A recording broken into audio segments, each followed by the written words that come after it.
60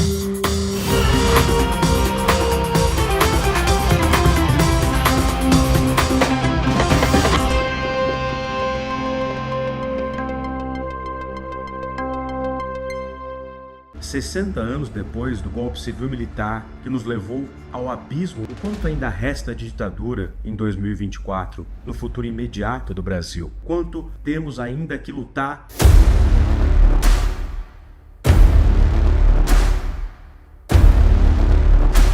É porque essa articulação golpista repetiu-se na era Bolsonaro, com a diferença de que o golpe fracassou. Esse temor do comunismo que é utilizado até hoje, é o mesmo método, é a mesma coisa, manipula a sociedade, informações. A história ensina que, sem memória, não há futuro.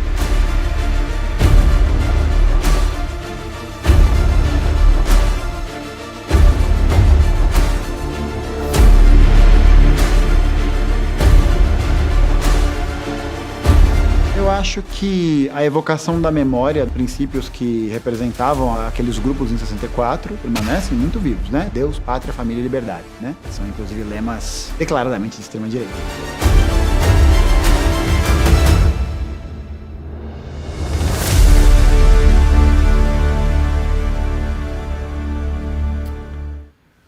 Muito bem, pessoal, terça-feira, 26 de março, 7h02 da manhã, ao vivo estamos... Ao vivo não, 7h02, horário de Brasília, né, Jimmy? 7h02, horário de Brasília, estamos ao vivo, está começando o Desperta ICL de hoje. Muito bom dia, muito obrigado à companhia de todo mundo, muito obrigado para quem já está por aí. Estamos com muita gente hoje acompanhando o programa, claro, porque hoje o programa é quentíssimo. Ontem uma reportagem do jornal The New York Times mostrou um vídeo do senhor Jair Bolsonaro mocosado na embaixada da Hungria. Como sempre, eu vou explicar tudo o que está acontecendo aqui. Vamos dar a notícia, a gente vai mostrar o vídeo, a gente vai mostrar o contexto, pode ser preso, não pode ser preso, é motivo para prisão preventiva, não é. Embaixada, afinal de contas, é um território estrangeiro, o Bolsonaro pode sair do Brasil ou apenas teve o seu passaporte apreendido, enfim, tem tudo aqui hoje. Então fique por aí que a gente vai explorar esse assunto assim, para você sair do programa entendendo o que está acontecendo. A gente sabe se o Bolsonaro vai ser preso? Não sabemos. Nós queremos que o Bolsonaro seja preso? Claro, se condenado, principalmente queremos. Mas há vários mases por aí. A gente vai colocar tudo para vocês aqui, para que a gente possa entender exatamente o que está acontecendo. Antes de mais nada, se você está chegando por aí nas redes sociais, nós estamos ao vivo no Twitter, na Twitch, no Instagram e no Facebook, mas principalmente nos nossos canais no YouTube. Então, muito obrigado para quem nos acompanha aí pelo canal do Eduardo Moreira, pelo canal do ICL Notícias e pelo canal do Leandro Demore. E se você está chegando por aí, faça aquela sua maratona breve pela manhã, deixa o like, ativa o sininho, assine os canais, mas principalmente compartilhe este programa. É importante que você faça isso. Se você for fazer uma única coisa hoje, eu peço que você compartilhe o programa, tá bom? Clica aí em compartilhar e manda o programa para as pessoas que você conhece, para as pessoas que você ama e também para o seu tio bolsominion, porque nada melhor do que irritar um bolsominion pela manhã, não é mesmo, Jimmy? Claro que sim. Eu estou muito feliz hoje, para além de tudo. Aliás, o vídeo que passou agora no começo do programa é o vídeo do nosso novo documentário sobre o golpe de 64. A gente vai lançar esse documentário essa semana na plataforma do ICL. Daqui a pouquinho eu vou explicar para vocês como vocês podem fazer para acessar esse documentário, outros documentários também. E atenção, quem ficar até o final do programa hoje, eu prometo que vai valer a pena, porque hoje a gente vai ter os nossos maravilhosos presentes. 2 livros físicos, inclusive, tá? 2 livrinhos que vão chegar na casa de vocês. Se quiser saber como levar esses livros, fica por aí que no final do programa eu vou explicar. Tem relação com o que a gente está fazendo essa semana aqui no ICL, que é rememorar, ter a memória, lembrar do golpe de 64 para que nunca mais se repita. Por aí, em alguns lugares, não dá para comemorar, porque não sei o quê, porque o presidente falou que é melhor não e tal. Daí tem uns lugares que vão esquecer, né? Porque o Lula mandou, a pessoa vai esquecer. Aqui não é o nosso caso, tá? Não é o nosso caso, aqui a gente vai falar desse negócio mesmo. Vai falar, mas vai falar é mesmo, né? Tem quem não goste, né? Não pode falar porque vai enfraquecer o governo e os militares e não sei o que. Gente, a gente tem uma responsabilidade aqui com a democracia brasileira, que vai muito além dos governos, tá bom? Então, falaremos, fizemos um documentário, o documentário será lançado na nossa plataforma. Aliás, Jimmy, vê com o pessoal da produção se hoje o documentário já está disponível. Eu até acho que sim. E aí, quem quiser assistir esse documentário, daqui a pouquinho eu vou explicar como vocês fazem para poder fazer isso. Beleza? Muito bom dia para quem está nos acompanhando pela TV aberta. Estamos ao vivo na Bahia, Salvador e Grande Salvador pela TV Quirimurê. Estamos ao vivo na televisão em São Paulo também, pela TVT. Muito obrigado para quem nos acompanha aí em São Paulo e Grande São Paulo. E se você quiser acompanhar este programa no bom e velho radinho, muito bom dia para quem está sintonizado na Rádio Brasil Atual e também na Rádio Heliópolis. Muito bom dia, Heliópolis. Muito obrigado pela parceria de todo mundo.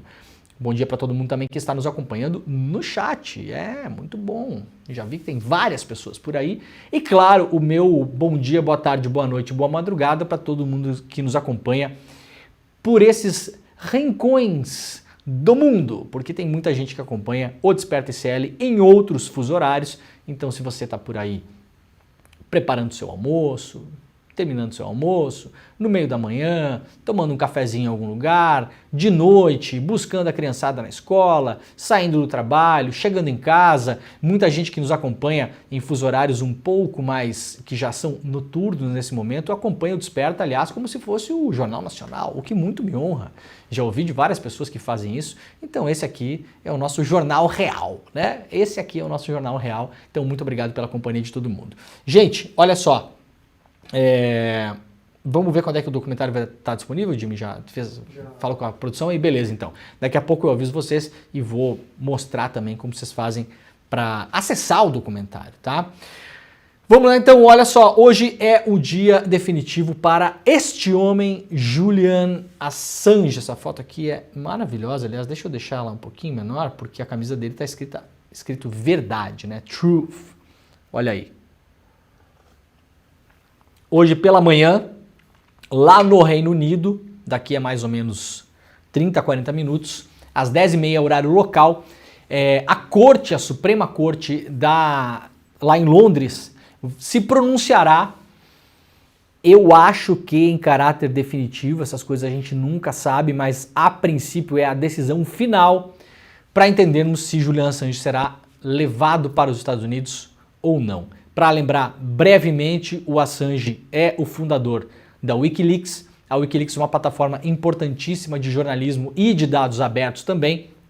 Publicou aí nos últimos tantos anos, aí desde pelo menos 2008, 2009, vários documentos sensíveis.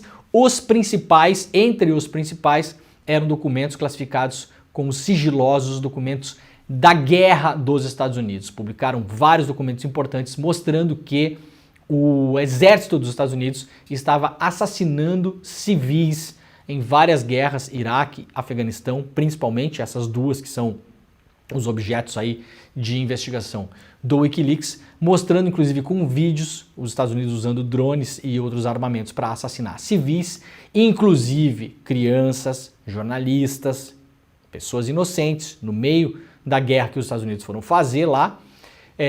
Isso, claro, correu o mundo, o Julian Assange virou uma celebridade nesse mundo de celebridades, né? Uma palavra péssima para designar o Julian Assange, mas virou de fato uma pessoa célebre no mundo todo e começou a ser perseguido pelo governo dos Estados Unidos em parceria com o governo do Reino Unido e da Suécia também, que é onde arquitetou-se uma trama para tentar prendê-lo por importunação sexual ou estupro. Caso que quem lê o livro do Nils Melzer, relator especial da ONU para tortura e maus tratos, sabe que foi uma grande farsa montada, tá bom? Não é o Che Guevara que está falando isso nem nada. Era o relator da ONU, dedicado a cuidar do caso Assange, fez a investigação mais completa sobre a história do Assange e sobre esse caso também. Eu falo isso porque, gente, muita gente que apoia o Assange, apoia a ideia do Assange, caiu no golpe, né, da máquina de destruição de reputações que foi montada pelo governo dos Estados Unidos para carimbar na testa do Assange várias coisas, entre elas a questão de ele ter sido um estuprador. Isso é falso. Isso é mentira. Eu posso dizer para vocês, se não quiser ler o livro do Nils Melzer, não precisa. Não precisa. Eu estou dizendo para vocês. Eu li o livro de cabo a rabo, até porque eu e meu parceiro César Calejão, a gente participou desse livro. O César fez um prefácio e eu fiz um depoimento no final, tá publicado no livro lá, da editora Cotter. Mas não precisa ler se não quiser, eu tô falando para vocês. A acusação contra o Assange em relação a estupro é falsa. Uma acusação montada ridiculamente pela polícia da Suécia, bonitinha, Suécia, limpinha. Tudo é legal, né? É bom a gente ver esses casos também pra gente ver que não é só no Brasil. A gente acha que o Brasil é o pior lugar do mundo, onde só aqui tem injustiça, que a polícia faz bobagem, que tem complô, que a justiça não sei o que. Não, gente, a Suécia montou um caso falso contra o Assange, com o intuito de prendê-lo. E no fim das contas conseguiu, porque a primeira prisão dele, que levou ele à prisão, foi por conta desse caso. Sabiam? Não foi por conta dele ter divulgado os documentos secretos dos Estados Unidos. Eles usaram como pretexto para colocar ele na cadeia. Agora, os Estados Unidos tentam levar o Assange para território norte-americano, território estadunidense, para que ele cumpra a pena lá. Isso é um absurdo do ponto de vista do direito internacional, inclusive, mas a decisão hoje está nas mãos da Suprema Corte do United Kingdom. Veremos o que acontece. Eu estou em contato direto aí com o John Shipton, que é o pai do Assange. Ele esteve no Brasil no ano passado, nós nos conhecemos, uma pessoa afável, incrível, está fazendo também essa luta para a libertação do filho em vários países do mundo, lançou um filme no Brasil no ano passado, aliás, chamado Itaca, né? Estive com ele em Porto Alegre para o lançamento do filme, fizemos um cine debate lá, e também com a Stella Assange, que é a advogada, esposa e mãe dos filhos do Assange, que é a principal ativista no mundo que luta pela libertação do Julian. Vamos acompanhar isso no dia de hoje. Para quem quiser, me siga lá nas redes sociais, porque eu vou estar de olho também. Qualquer decisão será publicada nas minhas redes sociais. Esperamos que Julian Assange não seja extraditado para os Estados Unidos. Há um pedido, depois de muitos anos, do governo da Austrália, porque o Assange é cidadão australiano, o governo da Austrália andando de lado, fazendo de conta que não era com ele, fazendo o jogo do grande irmão do norte, decidiram finalmente, pouco tempo atrás, requisitar para a justiça britânica que o Assange fosse levado para a Austrália. Crime do Julian Assange, vocês sabem qual é? Publicar o quê? Está escrito aqui na camiseta dele, ó, Truth. Publicar a verdade escondida que ninguém queria ver publicada. Esse é o grande crime do Julian Assange. É muito perigoso se acontecer qualquer coisa com Assange no sentido de ser extraditado para os Estados Unidos. Por quê? Porque você, jornalista brasileiro, que aliás, jornalistas brasileiros, ó, nem aí para a causa do Assange, é uma vergonha. É uma vergonha. Ontem eu fiz uma homenagem ao jornalismo brasileiro aqui, no ICL Notícias primeira edição também, em relação ao caso Marielle. Citei o nome de vários repórteres, né? A maioria deles veio falar comigo depois, veio agradecer e tal. Gente, de coração, vocês não precisam agradecer. É o trabalho de vocês que foi fundamental para o caso Marielle. Sem jornalismo, eu tenho convicção que a gente não chegaria ao final desse caso. A investigação dos jornalistas e a cobrança pública que a gente fez. Agora, no caso Assange, é uma vergonha. E aqui eu não estou falando dos colegas que eu citei ontem. Agora, a imprensa brasileira faz de conta que esse caso não existe, é um negócio inacreditável, é notícias burocráticas, é um pouquinho ali de lado, aqui, ninguém fala nada. E aí no futuro, se acontecer alguma coisa com ele, e você, jornalista brasileiro, estiver fora do Brasil e publicar uma reportagem que desagradar os Estados Unidos, aí vai ter uma porta aberta para que você seja extraditado para os Estados Unidos também. Sabiam disso? Já expliquei isso aqui várias vezes. Mas aparentemente, eu não sei o que acontece no caso Assange, né? Ele é tido como um ativista. Ai, que essas pessoas, ele não é uma pessoa técnica, né? Que ele é uma pessoa neutra, que vai lá e faz a apuração e publica a materinha. Eu tenho uma certa preguiça disso, tá, gente? Vocês me conhecem, né? Eu tenho uma boa preguiça disso, aliás. O Assange é mais jornalista do que somados todos esses que se calam em relação ao caso dele, vezes 1000. Tá bom? Vocês nunca nem chegarão a amarrar o sapato do Julian Assange como jornalista, para início de história. Não vou nem falar da coragem dele, porque aí a gente vai, aí a comparação fica até ridícula, tá? Mas aqui no Desperta SL a gente vai falar de Julian Assange, sim. Fiquem ligados, fiquem ligadas, que qualquer novidade eu vou lá falar nas minhas redes sociais, tá bom? O documentário está disponível já? Está disponível. Documentário? Desde ontem, muito bem. Então o nosso documentário sobre o golpe de 64 já está disponível na plataforma do ICL. Como eu faço para ver este documentário, Leandro? No final do programa eu vou explicar. Não tem só esse, tem documentários 1000 lá dentro. Renato Freitas. O documentário sobre o assassinato de reputações, que a gente fez também, que está incrível. Focando em 3 personagens históricos, a Maria da Penha, o Paulo Freire e a Marielle. E tem mais coisa vindo por aí. O nível dos documentários do ICL está fazendo assim, ó, cada dia que passa. Os que estão em produção, sinceramente, vão chocar mesmo em nível de produção, conteúdo. O que está acontecendo no ICL, vocês não têm noção, gente. Esse ano a gente vai anunciar várias coisas aí, aliás. Mas no final do programa eu vou mostrar para vocês como fazer para acessar, tá bom? Vamos lá então para o site do iclnoticias.com.br. Previsão de chuva sudeste segue sob risco de enchentes e deslizamentos. Portanto, olho para quem mora em regiões que podem ser atingidas pela chuva. As águas de março, fechando o verão, né? Não são mais tão poéticas como era uma vez. Aliás, hoje elas são preocupantes. Por culpa da ação humana, claro. Dá uma olhada lá no site do iclnoticias.com.br, que lá tem as regiões que podem ser afetadas e você e sua família podem se prevenir e se proteger caso for o caso da sua região, no caso, né? Mulheres recebem quase 20% a menos que homem, aponta relatório. Matéria publicada pela Agência Brasil, republicada pelo iclnoticias.com.br. Dados do primeiro relatório nacional de transparência salarial e de critérios remuneratórios mostra que as trabalhadoras mulheres ganham 20% a menos que os trabalhadores homens no Brasil. O levantamento inédito foi divulgado nesta segunda-feira pelo Ministério das Mulheres e do Trabalho e do Emprego. O relatório foi consolidado a partir de informações preenchidas no E-Social, o Sistema Federal de Coleta de Informações Trabalhistas. Ao todo, 50 mil empresas com 100 ou mais funcionários no Brasil preencheram as informações relativas a 2022. Portanto, isso aqui não é um estudo que dá margem de erro, tá? Isso aqui não é pesquisa de rua, daí por telefone, que tem margem de erro. Isso aqui é um modelo matemático. Os caras pegaram os dados que foram compilados pelas empresas, que são os dados da massa salarial brasileira, não toda, claro, mas a gente está falando aqui de 50 mil empresas, não é pouco, né, gente? Que empregam milhares e milhares de pessoas, e a conclusão óbvia é que mulheres exercendo a mesma função, o mesmo cargo, nas mesmas empresas, ganham 20% a menos. O objetivo deste documento é tornar conhecida a realidade remuneratória dos trabalhadores nas empresas e suas políticas de incentivo à contratação e promoção na perspectiva de gênero. Esse é o primeiro relatório e confirmou a desigualdade salarial entre homens e mulheres. Portanto, não é mais passível de debate e nem de discussão. Mulher ganha menos mesmo.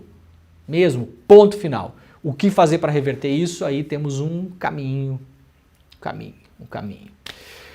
Também lá no iclnoticias.com.br, de pai para filho, homens e herdeiros políticos são a maioria no Senado. O Senado Federal completa 200 anos nesta segunda-feira 25, ontem, portanto, com predominância de parlamentares homens e herdeiros políticos. Dos 407 mandatos disputados neste período, 274 deles, ou quase 70% dos cargos, foram ocupados por pessoas com vínculos familiares com políticos já eleitos. Isso aqui é um novo estudo, mas é recorrente estudos que mostram isso. Vocês entenderam o que está acontecendo aqui? Entenderam? Dos parlamentares aqui, ó.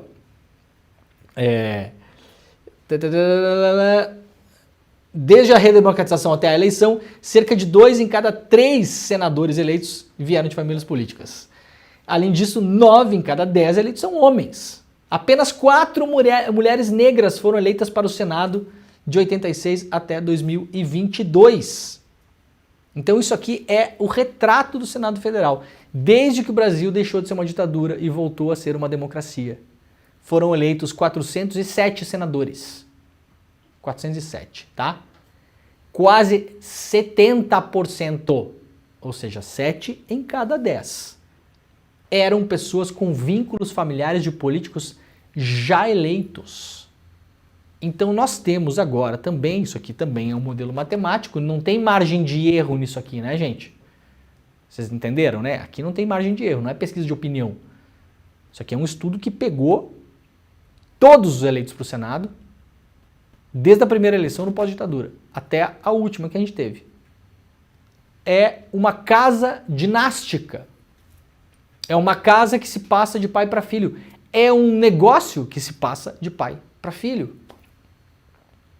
O brilhante jornalista Cláudio Weber Abramo, aliás, já falecido, muitos anos atrás, ele fez um modelo matemático para provar, e provou, que no Brasil o voto se compra. O voto tem um preço. O Cláudio Weber Abramo, na época, ele colocou até o preço por cargo. Então, assim, se você quiser se eleger deputado estadual em Santa Catarina, quanto custa um voto? Ou seja, quanta grana você tem que colocar na eleição para ser eleito. Se você chegar, quantos votos você precisa? Ah, preciso de 19 mil votos. Ótimo. Então, se você botar X mil reais, né, que é o custo de cada voto vezes 19 mil, o número de votos que você precisa, você está eleito. Um modelo matemático que funcionava brilhantemente e segue funcionando, aliás. Então é claro que a gente não tem... Isso aqui é importante, sabe por quê? Porque muita gente fala o seguinte: cada país tem os políticos que merece. E isso é falso em relação ao Brasil. Sabiam? É falso por quê? Porque o Senado, esse aqui é um estudo do Senado, se fizer da Câmara talvez seja um pouco diferente, porque a Câmara, entre aspas, é um pouco mais democrática. E a Câmara elege muito mais maluco também, né? A Câmara tem muito tiririca, no Senado tem menos espaço para tiriricas. Então a Câmara vai ter um contexto um pouco diferente. Mas não é verdade que o nosso Congresso seja um reflexo do nosso povo. Isso é falso. Então não é verdade que lá, como representantes, nós temos uma fiel fotografia do que é o povo brasileiro em termos de representatividade. Isso é falso. Falso. Porque a maneira como se faz eleições no Brasil, historicamente, reforma política atrás de reforma política não muda nada, talvez até só piora, faz com que o nosso Congresso seja um espelho da nossa chamada elite. Ou de quem tem muito dinheiro, porque às vezes você olha na televisão, assim, o senador, o deputado, gritando e brigando, esperneando e arrancando a gravata, parece só um maluco. Mas vocês sabem que lá no Congresso tem muito parlamentar que é rico para um zaralho. Vocês sabem disso, né? Tem gente, tem ricaço no Congresso. Tem muita gente que tem muito dinheiro no Congresso. Então, boa parte das pessoas que estão lá, principalmente no Senado, ou tem ou é amigo de quem tem. Então, não é verdade que seja um espelho, que toda a população tem os políticos que merece. Seria assim se o sistema propiciasse que os votos refletissem, de fato, o resultado final da eleição. No Brasil não é assim que funciona, tá, gente? Não é. Não dá pra gente jogar nas costas do povo o que tá acontecendo lá pra cima nesse caso, né? E isso aqui não é papo de antipolítica também não, tá? Eu só tô dizendo que a fotografia é essa, né? É o que é. 200 anos de Senado, portanto, 22% das cadeiras foram ocupadas por negros na última década. Ou seja, cada 10 senadores, apenas 2 nos últimos anos são autodeclarados negros. O estudo completo está lá no iclnoticias.com.br. Conselho de Segurança da ONU aprova cessar-fogo imediato em Gaza. Parece notícia repetida, mas não é. O Conselho de Segurança da ONU aprovou nesta segunda-feira uma resolução de cessar-fogo imediato na faixa de Gaza. É a primeira que o órgão consegue aprovar sobre uma trégua no território palestino. A resolução aprovada hoje foi feita por um grupo de 10 países rotativos liderados por Moçambique. São eles Argélia, Equador, Guiana, Japão, Malta, Coreia do Sul, Serra Leoa, Eslovênia e Suíça também participaram do pedido. Os Estados Unidos se abstiveram da votação. Todos os outros 14 membros restantes do colegiado votaram a favor, incluindo os membros permanentes que teriam o poder de veto: Rússia, China, Reino Unido e França. O texto determina um cessar-fogo durante o mês do Ramadã, o período sagrado para os muçulmanos, que começou dia 10 e termina no dia 9 de abril, mas pede que a trégua aumente até virar permanente. A resolução exige também a libertação imediata e incondicional de todos os reféns. Israel diz que o Hamas fez 253 reféns durante o ataque do 7 de outubro. A resolução fala em libertação imediata e incondicional de reféns. O texto enfatiza a necessidade urgente de expandir o fluxo de assistência humanitária e reforçar a proteção de civis na faixa de Gaza. Veremos, né? Veremos nos próximos dias o que acontece. Vamos lá para o caso Marielle. O assassino receberia área em zona disputada por milícia e tráfico. Matéria publicada pelo Saulo Pereira Guimarães lá no portal UOL. Tem até aqui um mapa mostrando quais foram as áreas de terra. O mundo é um imenso conflito por terra, né? É um negócio impressionante. Palestina, terra. Marielle, terra. Conflito armado mais pesado que tem no Brasil hoje, que envolve aí a sociedade civil, os movimentos sociais, terra. É impressionante. Enquanto a gente não resolver esse problema, a gente não resolve quase nada nesse país. É impressionante. Como diz o Stedley, né? Vocês não querem acabar com o movimento sem terra? Muita gente quer acabar com o movimento sem terra. Faça a reforma agrária que no dia seguinte o movimento sem terra acaba. É o jeito de acabar com o movimento sem terra. Mas desse jeito o pessoal não quer acabar. O pagamento pelo assassinato da vereadora Marielle Franco seria feito ao PM Rony Lessa pelos irmãos Brazão, apontados pela investigação como os mandantes do crime, que estão presos, com terrenos de uma área disputada pelo tráfico e pela milícia na zona oeste do Rio de Janeiro, entre a Praça Seca e a Vila Valqueire. Juntos, os dois bairros registraram 69 tiroteios pelo controle do território desde 2017. Áreas prometidas pelos Brazão ficam perto das estradas da Chácara e Comandante Luiz Souto. Até hoje não são ocupadas, elas estão em uma região de mata, entre a estrada do Catonho a leste e a favela do Chacrinha. E aqui o UOL mostra o mapa onde seria essa área. Portanto, segundo a investigação da Polícia Federal, o pagamento para o assassino da Marielle seria feito com terras. Aqui estão os dois lotes e é justamente esse o motivo central, né? O porquê mataram Marielle, apontado pela polícia, que ela estaria, de algum modo, começando a se interessar por esse assunto e começando a dar sinais de que poderia ir para cima do zoneamento urbano no Rio de Janeiro, o que prejudicaria, de fato, vários negócios da milícia. Brazão ameaçou matar familiares de colega. Começo pelo neto e depois vou para o filho. Matéria publicada lá no UOL pela repórter Laila Neri. Domingos Brazão já ameaçou até familiares de um colega, de acordo com o relatório da Polícia Federal sobre o assassinato. Ele teria dito que mataria um conselheiro do Tribunal de Contas do Estado do Rio de Janeiro e sua família. No relatório final do caso Marielle, a PF reuniu denúncias de outros políticos contra os irmãos Brazão. Uma delas é sobre um caso ocorrido em 2017, portanto um ano antes do assassinato da Marielle Franco, quando Domingos Brazão era conselheiro do TCE do Rio de Janeiro. Na época, Domingos teria ameaçado de morte outro conselheiro do próprio tribunal e a família do conselheiro.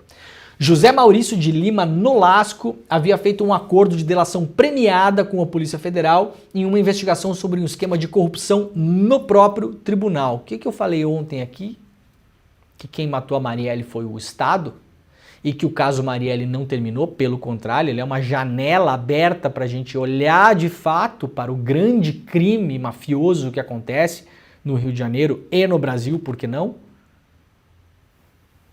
O que é que tinha aqui em 2017? Já um delator do tribunal delatando corrupção no tribunal. Para quem é do Rio de Janeiro, esse caso não é novo, mas a nossa audiência aqui é nacional e, por que não dizer, global, então é preciso explicar. Afinal, este programa é um programa de explicações, né? Tem muita gente que não gosta e fala, você explica demais, né? Gente, eu não faço programa para jornalista aqui. Se você é jornalista, parabéns, se você já sabe. Daí não precisa assistir, pode assistir outra coisa, né? Aqui é o programa para a galera que está trabalhando, que está no busão, que está indo, né? Levando a vida, que não é obrigada a saber das coisas que a gente sabe. Delação levou a investigação de Domingos e de outros conselheiros. A Operação Quinta do Ouro, que é uma operação aí, para quem acompanha, uma operação clássica, digamos assim, né? Apurou que conselheiros do TSE do Rio de Janeiro recebiam propina de empresários para não fiscalizar obras e uso de verbas públicas no governo do Rio de Janeiro. Domingos teria feito as ameaças a outro colega enquanto almoçavam. Jonas Lopes de Carvalho Júnior deu um depoimento para a Polícia Federal relatando as ameaças que ouviu a Nolasco e sua família. Disse Brazão, se ele fizer isso, ele morre. Eu começo por um neto, depois um filho. Faço ele sofrer muito. Por último, ele morre. Isso aqui é uma declaração de uma pessoa que teria ouvido essa conversa em um almoço. Essa declaração foi dada para a Polícia Federal. O relato de Carvalho Júnior resultou na prisão cautelar de Domingos Brazão junto com outros 4 conselheiros, mas ele foi solto em 2023 e voltou a ocupar cargo no Conselho do Tribunal de Contas do Estado. O outro caso apontado pela PF é o da então deputada estadual Cidinha Campos. A Cidinha Campos, aliás, foi ouvida ontem aqui pelo ICL, no ICL Notícias, primeira edição. A Cidinha Campos, se vocês quiserem recuperar, a entrevista está aí no YouTube. Ela relata que Domingos, também deputado na época insatisfeito com as posições dela na Câmara, a ameaçava de morte quando eles se cruzavam nos corredores. Domingos chamou a deputada de, eu vou ter que falar aqui porque é o que está na declaração da deputada, vagabunda e puta no plenário em 2014. Segundo a Polícia Federal, as ofensas aconteceram durante a discussão de um projeto na Alerj. A deputada retrucou dizendo que é melhor ser puta do que assassino e ladrão. E teria recebido ameaças a partir de então. Mando matar vagabundo, mesmo isso é o que o Domingos Brazão falou no plenário. Tem esse vídeo, aliás, a gente não separou hoje. Sempre mandei, mas vagabundo eu mando matar. Vagabunda, ainda não mandei matar. Isso aqui é o nível do cara que foi colocado pelo Estado brasileiro no Tribunal de Contas. É difícil, né? O que Domingos Brazão fazia no Tribunal de Contas, gente? Que é o tribunal responsável por fiscalizar as contas do Estado. Que tem a ver com o quê? Construção civil, também. Terras griladas, ocupação de terras, ocupação de espaços.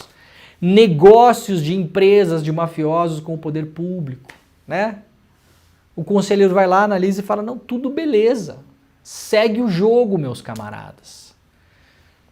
É difícil a gente falar que isso representa o povo brasileiro, né? Temos a classe política que merecemos. Não é bem assim, né, gente? Não é bem assim. Essas pessoas são indicadas por motivos alheios à vontade popular.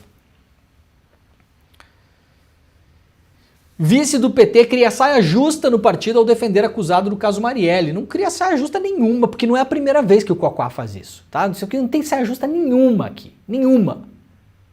Nenhuma. O deputado federal Washington Quaquá, do PT do Rio de Janeiro, vice-presidente nacional do PT nacional, vice-presidente nacional do PT. Não é o Zé Ruela que está falando. E não é a primeira vez que defende Domingos Brazão. O que tem o Quaquá com o Brazão, será? O Quaquá? Você gosta tanto assim do Brazão? É assim, é fraternal mesmo a coisa? Toda vez que aparece a evolução do caso Marielle que envolveu o nome do Brazão, o Quaquá teve que sair para defender o cara? Que coisa esquisita. Não parece? O que tem? Vocês jogam ping-pong junto no final de semana? O que é? Vai perder o parceiro de pôquer? Qual que é o problema do Quaquá? É incompreensível essas defesas, né? Numa entrevista ontem, o Quaquá afirmou que é preciso ter clareza antes de culpar o ex-deputado Domingos Brazão. Não vou nem dizer que é inocente e nem culpado. Claro, né? O Quaquá, nem você, nem eu, nem a mãe Joana, quem vai dizer é a justiça. Isso é uma frase óbvia. Agora o senhor precisa vir a público para falar isso? Assim, qual a necessidade que o senhor tem de precisar se manifestar sobre o caso do Brazão? Isso que eu acho bem esquisito. Qual a necessidade? Não vi provas cabais, diz o Quaquá. Nem eu vi. O Quaquá, o inquérito está sob sigilo, meu camarada. Seria estranho se o senhor tivesse visto. Será uma surpresa negativa. Assim, eu vou repetir. Essa frase aqui pode ser falada por qualquer um de nós que estamos vendo o programa aqui. Tá bom? Vocês podem falar essa frase também, tá, gente? Olha só. Em relação ao Brazão, o que você acha, Leandro Demore? Você acha o que é sobre o Brazão? Eu vou dizer o seguinte, eu não vou nem dizer que é inocente nem culpado. Eu posso falar essa frase também, porque eu não sou juiz. Eu não vou julgá-lo. Eu vou dizer que ele é culpado quando ele for condenado. Não vi provas cabais ainda. Eu também não vi, o inquérito é sigiloso, meu camarada. Nem o senhor, nem eu, nem ninguém viu. Só quem está fazendo o inquérito, quem está produzindo a investigação. Agora eu repito, qual a necessidade, porque a pessoa pode pensar isso, né, gente? Não tem problema nenhum. Mas não precisa falar. Por que que o Quaquá, ele precisa falar sobre o Brazão? Por quê? Eu tô achando que eles jogam ping-pong, Jimmy, no final de semana e vai ficar... Jogam aquele joguinho que tem no shopping, sabe? Eu chamo de papá. Eu vou jogar com meu filho. Aquele que é aquele disquinho flutuante, né? Tem nome aquele negócio? Não tem? Não lembro o nome. É papá, eu acho, né? Sabe? Acho que o Quaquá vai ficar sem parceiro de papá. Só pode ser. Ai. Bom, lá no G1, para quem quiser entender, a influência dos irmãos Brazão que se espalhou por várias instâncias do poder do Rio de Janeiro. Câmara, Alerj, governo, prefeitura, TCE, Congresso. Isso aqui é o que eu falei ontem, né, gente? O Estado brasileiro, ele sofre hoje de uma doença chamada infiltração mafiosa. Isso precisa ser atacado. Quanto mais tempo demora, pior fica. Quanto mais tempo demora, vai se tornando quase que impossível você conseguir extirpar essas pessoas das instituições. No Rio de Janeiro está tomado já, mas não é só no Rio de Janeiro. Isso é um problema do Brasil. Afinal, o Chiquinho Brazão estava em Brasília, não estava mais no Rio.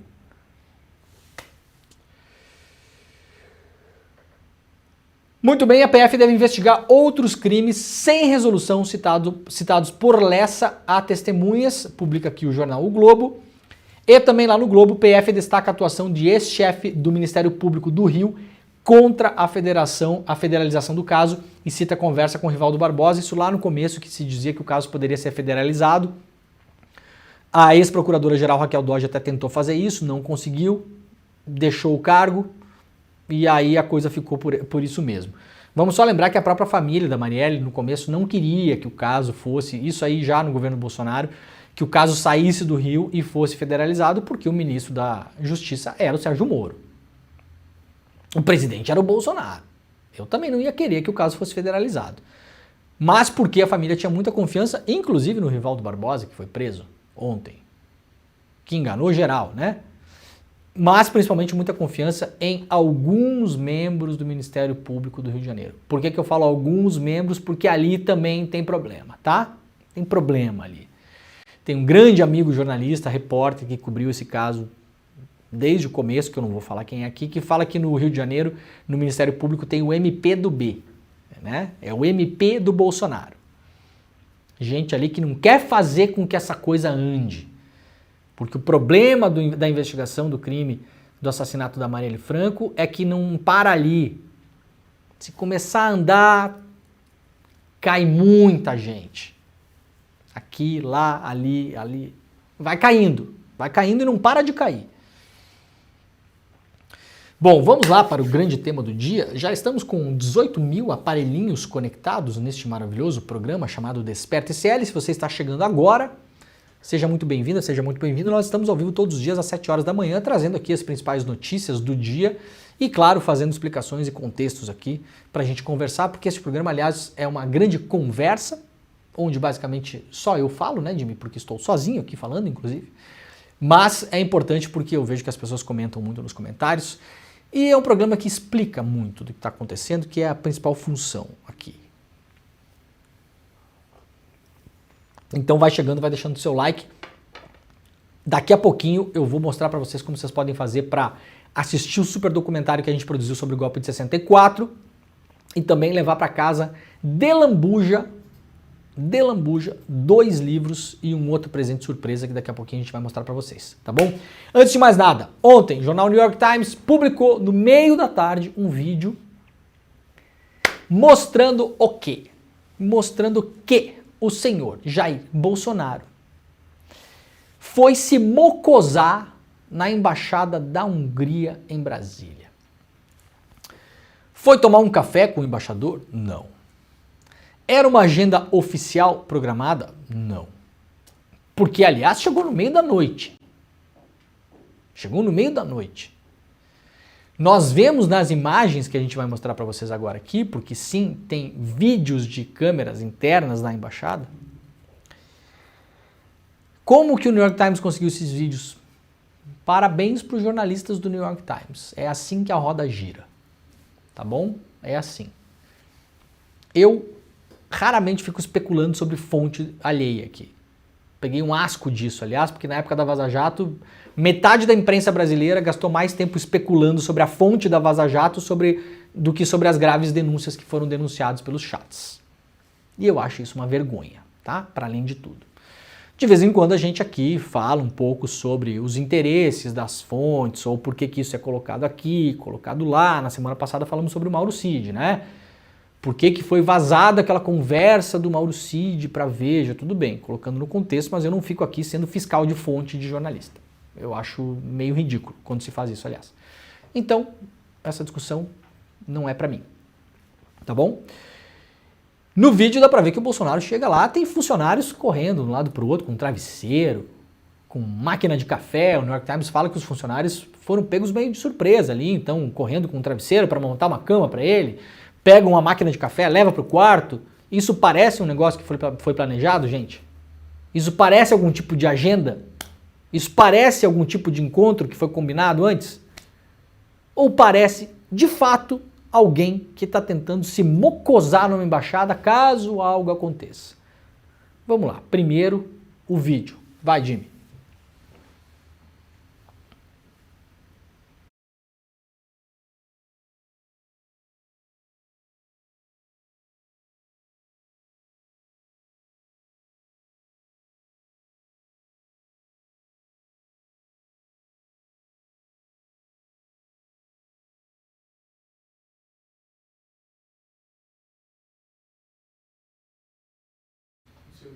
Tá, então me divide aí.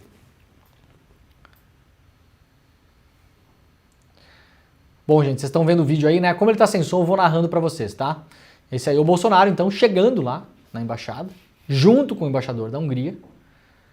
Lembrando que o Viktor Orbán, que é o presidente da Hungria, é um presidente dessa onda da extrema-direita, do Trump, do Bolsonaro, do Milei. Esteve na posse do Milei, aliás. Eu até brinquei, deve ter sido a primeira vez na história que um presidente da Hungria visitou a Argentina. Tá aí o Bolsonaro, ó, chegando no consulado. Esse consulado fica em Brasília. Para quem conhece Brasília ali, ele fica numa área que tem... embaixada, né? Numa área que tem várias embaixadas ali. Tem a embaixada da Alemanha, tem a embaixada da República Tcheca, tem a embaixada do Líbano, se eu não me engano, é do lado, né? Então é uma área consular que tem várias casas, são mansões, são os casarões que foram feitos lá em Brasília. Aí entra no elevador e vai para os seus aposentos. A matéria do New York Times é super completa, ela está publicada em inglês, mas para quem quiser ler a matéria está resumida no site do ICL Notícias em português, então quem não conseguiu ler a matéria ontem em inglês, a reportagem está lá no iclnoticias.com.br, então pode voar para lá para ler isso. E isso gera, claro, um imenso debate. Vamos colocar a coisa em contexto, que o contexto sempre importa. Sem o contexto a gente não entende nada. O que é que acontecia nos dias em que o Bolsonaro foi para lá, tá? Vamos lembrar, ficou 2 noites lá, 2 dias, dormiu na embaixada. Então não é assim uma coisa que pera aí, eu não posso, mas tomei um café, ops, sem querer. Não, negócio que assim, foi e ficou. Vamos lá. Dia 8 de fevereiro, passaporte do Bolsonaro foi entregue para as autoridades. Dia 8 de fevereiro, passaporte entregue às autoridades. 4 dias depois, em pleno carnaval, o Bolsonaro vai se mocosar na embaixada da Hungria. Tá? Esse é o contexto do que está acontecendo na época. No mesmo dia em que Bolsonaro foi, aqui a revista Fórum fala para asilo na embaixada. Eu amo o pessoal da revista Fórum, mas isso aqui não está preciso, tá, galera? Vou explicar por que aqui. Então o Bolsonaro foi para a embaixada húngara 1 hora após convocar a manifestação do dia 25. Então vamos lá para o contexto? Operação da Polícia Federal. Busca e apreensão na família Bolsonaro. Aquela que teve o Carluxo, jet ski, não sei o que, tá? Passaporte do Bolsonaro apreendido, dia 8. 4 dias depois, o Bolsonaro convoca uma manifestação na Paulista, o que foi visto por muitos como uma provocação ao Supremo e ao processo no qual... O processo não, a investigação ao qual o Bolsonaro responde. Então, cara, tá sob investigação, tá sob tensão, tem o passaporte retido. Ele convoca uma manifestação na Paulista. Muita gente naquele momento ali fala, olha que o senhor está provocando, isso aqui vai dar problema, o senhor está sendo investigado, nesse caso aqui, por tentativa de golpe de Estado. Isso pode ser visto pela Polícia Federal, pelo Ministério Público, pelo STF, como um tensionamento proposital em relação à investigação sobre a qual o senhor está sofrendo nesse momento. Então rola essa conversa naquele momento. 1 hora depois ele chega para se mocosar na embaixada da Hungria. Tá? Abre-se um leque de discussões. Vamos lá, a primeira coisa. Bolsonaro teve o passaporte apreendido.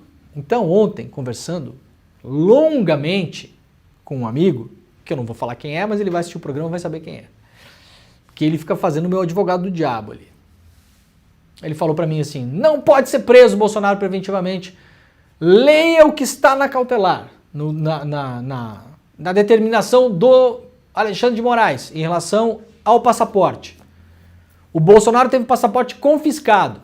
Mas se ele quiser ir para a Argentina, por exemplo, que não precisa de passaporte, pode entrar por terra com a carteira de identidade, ele pode. Não pode. Tá? Não pode, porque eu segui o conselho do meu amigo, eu fui ler o que está escrito no documento. O que é que está escrito no documento? O que é que está escrito na decisão do Alexandre de Moraes em relação ao Bolsonaro e outros? Está escrito textualmente, que o Bolsonaro está proibido de ausentar-se do país. Não está escrito que ele está proibido de usar o passaporte. Tá bom? Então vamos ao texto. Prenderam meu passaporte, mas eu posso ir para o Paraguai. Não pode. Porque está textualmente escrito que o Bolsonaro não pode se ausentar do país. Se o Bolsonaro tivesse ido para a Argentina, a gente poderia dizer agora aqui, publicamente, que o Bolsonaro deveria ser preso imediatamente. Porque ele afrontou uma determinação judicial textual. Ele ausentou-se do país, ele não pode fazer isso. No caso da embaixada, é a mesma coisa? Não, não é a mesma coisa.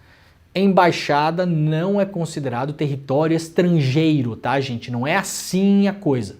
É uma zona cinza. Ela tem alguns privilégios, né?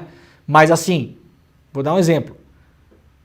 Se acontecer um assassinato dentro de uma embaixada estrangeira no Brasil, tá? Aquilo vai responder à lei brasileira. Então não é um território estrangeiro, nem poderia. Um país não daria pedaços do seu território para outros países. Isso não faria sentido, não é mesmo? Alguns dão, né, em forma de base militar dos Estados Unidos e tal. Tá? Mas tudo bem. Mas nesse caso não é.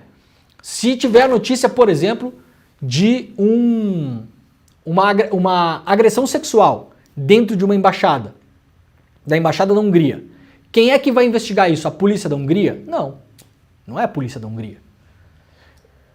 Qual é a lei penal a qual aquelas pessoas que cometeram aquele possível crime estão submetidas? A lei penal húngara? Não, não. Vocês imaginem o seguinte, no limite, para todo mundo entender, se assassinato for despenalizado na Hungria, por exemplo, está liberado o assassinato, não é mais crime, tá?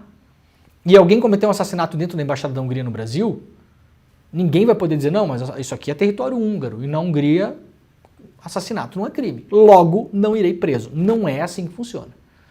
Então, há proteções, tem todo um regime especial, segundo as convenções de Viena, aquela coisa toda, mas embaixada da Hungria não é igual a ir para a Argentina, tá, gente? Não, esse paralelismo assim, igual, não é.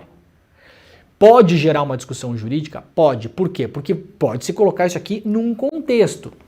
Pode se colocar no contexto de que o Bolsonaro procurou esse lugar onde, se tivesse um mandato de prisão contra ele, ele poderia ficar ali e poderia ser protegido pelo embaixador, por exemplo, e criaria um caos diplomático e não seria simples para a polícia brasileira bater na embaixada e entrar lá, dependeria de negociações. Então pode ser visto no contexto, 4 dias antes o cara perde o passaporte. Tem uma determinação do ministro dizendo que ele não pode ausentar-se do país, e isso por causa do artigo 312, que rege ali, principalmente essas determinações nesse caso, que é para evitar que essas pessoas sumam. Porque no fim das contas, se elas desaparecerem, a lei não será cumprida. Então o objetivo é, trocando em miúdos, vocês aí, investigados, vocês fiquem por aqui, hein? Sabe, pai e mãe quando tá no parquinho infantil, fica por aqui que eu preciso ver vocês, eu preciso estar de olho em vocês. Por quê? Porque nós estamos investigando coisas sérias aqui, e se eu tiver que cumprir a lei, e isso não é só se eu tiver que prendê-los, não, se eu tiver que fazer uma busca e apreensão, se eu tiver que convocá-los para um depoimento, uma série de procedimentos. Se eu tiver que chamar vocês para uma cariação, eu preciso estar vendo vocês. Tá vendo vocês? E vocês não podem ir para um lugar onde vocês podem se proteger da aplicação da lei. Então essa é a lógica do contexto dessa questão da embaixada. Isso poderia dar preventiva, gente? Eu vou dizer o seguinte, falei isso, aliás, ontem, no Isso é Notícia, segunda edição. Se fosse você que está nos assistindo agora aqui, você está nos assistindo, está sendo investigado por crimes graves. Crimes graves. Por exemplo, tentativa de abolição violenta do Estado Democrático de Direito. Crimes graves. Se você se mocosasse numa embaixada por 2 dias e a polícia descobrisse, meu camarada, você já estava em cana, tá? Já estava em cana. Estava numa preventivinha básica. Podia sair depois de uns dias. Aliás, se o Bolsonaro foi preso numa preventiva, ele pode ser preso numa preventiva nas próximas horas e pode sair depois. Pode sair, por exemplo, com tornozeleira eletrônica. Então o Bolsonaro pode ser preso e sair. Pode ser preso e sair em 2 dias. Pode. O Bolsonaro não está preso nesse momento, por quê? Porque o Bolsonaro se segura no cálculo político. Hoje, há um cálculo político para saber qual é a hora de se prender o Bolsonaro. O Bolsonaro hoje se protege na sua figura de ex-presidente e de líder popular. Se fosse uma pessoa que ninguém tivesse nem aí, estava preso. Vocês imaginem o seguinte, uma pessoa sendo investigada por tráfico internacional de armas. Pessoa investigada, a pessoa não é ainda réu, não está se defendendo, não está respondendo ao processo. Investigado, tá? Teve uma operação da Polícia Federal, pegou um monte de gente, prendeu uns, deixou alguns soltos. Os que deixou soltos falou o seguinte, olha só, a gente está investigando vocês por tráfico internacional de armas, mas é o seguinte, me dá aqui teu passaporte e você está proibido de se ausentar do país, porque eu não quero que você suma, ou que você fique longe dos meus olhos, porque eu preciso aplicar a lei. E aplicar a lei significa, eu preciso poder chamar você quando eu quiser, para dar depoimento, para fazer a cariação, para isso, para aquilo, para aquilo, para aquilo, para aquele outro. Vocês imaginem se essa pessoa investigada por tráfico internacional de armas se mocoseia numa embaixada. Vai lá e se mocoseia na embaixada de Israel, fica 2 dias lá e depois a polícia descobre. A gente não ia estar nem tendo essa discussão. A pessoa estaria presa nesse exato momento. Então, abre-se a possibilidade. O que é que está acontecendo, gente? Claramente, tem uma grande estratégia por trás de tudo isso, né? Desmoraliza a justiça, força uma situação. Eu não duvido que o Bolsonaro tenha ou imaginado que poderia ser preso, ou alguém vazou para ele uma informação real ou falsa. Ó, estão se movimentando aqui na PF, hein? Pô, aprendeu o passaporte, você divulgou aí o evento do 25 de janeiro, os caras estão se mexendo aqui. E o Bolsonaro, no meio da noite, travesseiro, correndo para um lado, é máquina de café. Pega uma máquina de café, leva para lá. Isso está com cara de agenda programada, mas nem aqui, nem em lugar nenhum. Isso não é uma agenda programada. É óbvio o que aconteceu ali. É óbvio o que aconteceu. O que é que acontece agora? Alexandre de Moraes deu 48 horas para o Bolsonaro se explicar. O Bolsonaro meio que já se explicou, né? É algum crime dormir na embaixada? Perguntou o Bolsonaro. Bom, aí vocês avaliem o nível, né? Isso aqui politicamente funciona para o Bolsonaro? Pode funcionar, gente. O que a gente vê como covardia, é um covarde, foi fugir, foi se esconder, foi se mocosar, porque o Lula não fugiu, porque não sei o que, não sei o que. Para os bolsonaristas é uma coisa positiva. Vocês conseguem imaginar isso aqui? Você coloca no lugar da pessoa que ama o Bolsonaro. É uma trollagem, tirou onda, faz o que quer, ele faz mesmo, ele bate no peito, agora não pode dormir em embaixada. É isso, a coisa vai para esse caminho. Isso em termos de imagem, para os bolsonaristas e eventualmente para alguém que está um pouco indeciso aí, ajuda a reforçar a imagem de que o Bolsonaro é um perseguido. Atenção nisso, tá bom? Não é o que eu gosto, é o que eu acho mesmo. Ajuda a reforçar a imagem que é um perseguido. Porque afinal de contas não pode nem dormir numa embaixada mais. Agora não pode mais ir tomar café com o embaixador. Ajuda a reforçar essa história. Veremos o que acontece nas próximas horas, veremos quais vão ser as decisões em relação a isso aqui. Pode ter prisão preventiva? Pode ter prisão preventiva. Pode. Assim, gente, é muita cara de prisão preventiva isso aqui, tá? Não sei, não tá claro, não sei o quê. Bolsonaro foi pedir asilo, até onde sabemos, não. Se ele tivesse pedido asilo de fato, poderia ter prisão preventiva. O Daniel Silveira foi assim, pediu asilo em 4 embaixadas, teve prisão preventiva decretada.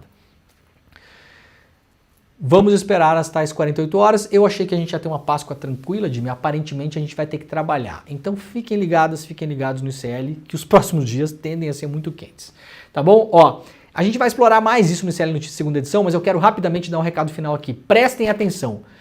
Para tudo que você estiver fazendo agora, porque isso que eu vou mostrar agora aqui só vai rolar até segunda ordem hoje, tá?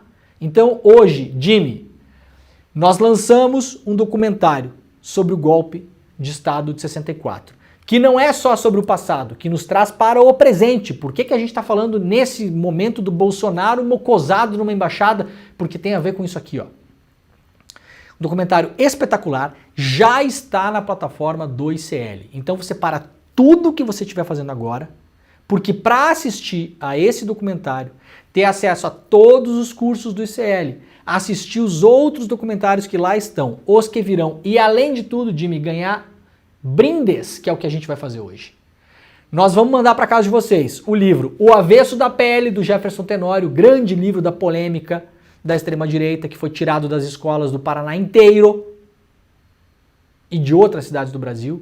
Então, se você quer ler o livro Avesso da PL, que é um livraço, tá no pacote de hoje. O livro do Guilherme Amado, nosso colega aqui do ICL também, sobre os bastidores de Brasília, principalmente durante a pandemia, livro físico, a gente vai mandar para casa de vocês, e uma caixa em alusão, uma caixa bonitinha assim, em alusão ao documentário do golpe. Então, se você entrar agora em despertaicl.com.br, mas gente, sinceramente, eu não sei se vai ter os livros amanhã, tá? porque é limitado, a gente compra um número X de livros, depois que as pessoas entraram, acabou. Se você entrar agora em despertaicl.com.br e assinar o plano solidário, você vai fazer parte do ICL, vai poder acessar todos os nossos cursos, são 250 cursos, ter acesso ao clube de benefícios para comprar, fazer compra online com desconto, ver o documentário que a gente estreou essa semana, os outros documentários que virão, os documentários que já estão lá, e vai chegar na sua casa o livro do Jefferson Tenório, o livro do Guilherme Amado e o box, tá bom? É uma super promoção que a gente está fazendo hoje para o Plano Solidário, e além de tudo no Plano Solidário você dá uma bolsa de estudos para quem não pode estudar. Então você vai estudar e vai dar uma bolsa para uma outra pessoa também. despertaicl.com.br. Clica agora, não deixa para depois, porque depois vocês ficam enchendo o meu saco que não entraram. Não tem mais livro, eu tentei ontem e não, agora é só não sei o que. Não, daí não tem mais mesmo, tô falando. Quando eu falo aqui é porque talvez amanhã tenha os livros, eu não sei, porque os livros acabam, tá gente? A caixa acaba. Então para tudo, abre o navegador agora, despertaicl.com.br, faça a sua inscrição no plano solidário para levar para casa tudo isso e ser parte da grande comunidade do ICL, tá bom? Nós voltamos amanhã com o Desperta ICL, às 7 horas da manhã, ao vivo. E está começando agora o ICL Notícias, primeira edição. Valeu! 60 anos depois do golpe civil-militar que nos levou ao abismo, o quanto ainda resta de ditadura em 2024, no futuro imediato do Brasil? Quanto temos ainda que lutar?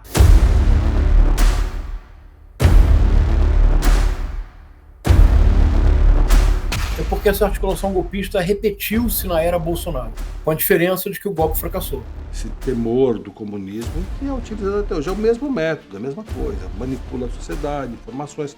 A história ensina que, sem memória, não há futuro.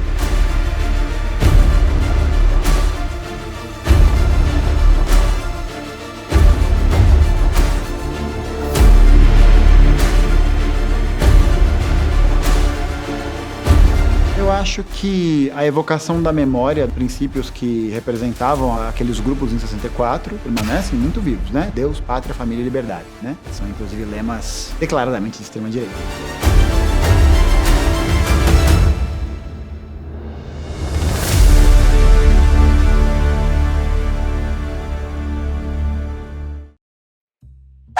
No Em Detalhes de hoje, eu converso com o Lucas Pedretti, que é pesquisador, é historiador também. A gente vai falar sobre os 60 anos do golpe de 64, as consequências da anistia para a nossa democracia e o nosso contexto político atual. É hoje, a partir das 10h30 da manhã, depois do ICL Notícias, primeira edição. Vem!